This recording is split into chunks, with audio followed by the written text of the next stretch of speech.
May sis na mo. Grabe.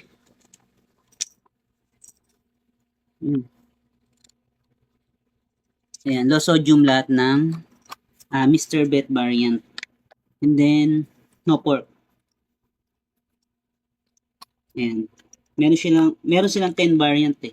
Binili nga natin yung 10 variant na combo. Pero ngayon, 5 na lang eh. Sabihin parang limited edition yung nabili natin. Pero itong salmon, isa to sa mga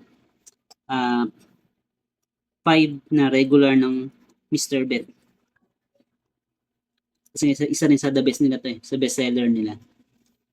Na syempre, alam naman ng mga cat parent, cat owner yon yung benefits ng salmon na the best para sa ating alagang mga pusa.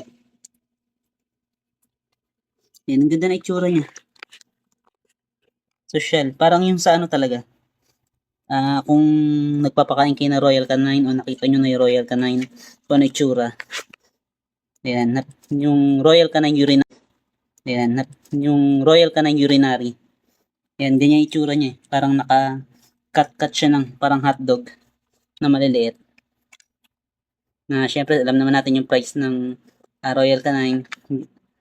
Sobrang mahal. Triple yata ng presyo nito kung di ako nagkakamali. Kasi dati 80 plus yun. Hindi ko alam kung ngayon or baka nagtaas na. And kung bakit ito rin yung binibili natin kay Snow, yung mga cat food na low sodium, alam naman natin, bukod sa alam natin na mahina na kumain at uminom yung mga alaga nating pusa, UTI survivor kasi si Snow, kaya ito yung mga pinipili natin pagkain sa kanya, mga special for urinary care. Ayan, tignan nyo gano'n kagutom si Snow.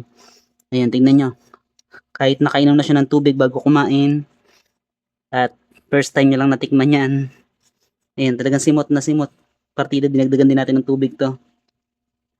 Na para mas dumami sana. Ayan, haluan ko pa sana ng ano eh, ng dry food, dahil yung dry food niya. Kaso hindi na umabot. Ayan, simot na simot. Ayan, mukhang bitin pa. Painamin ko, lagyan ko pa yung tubig tong ano, pouch niya.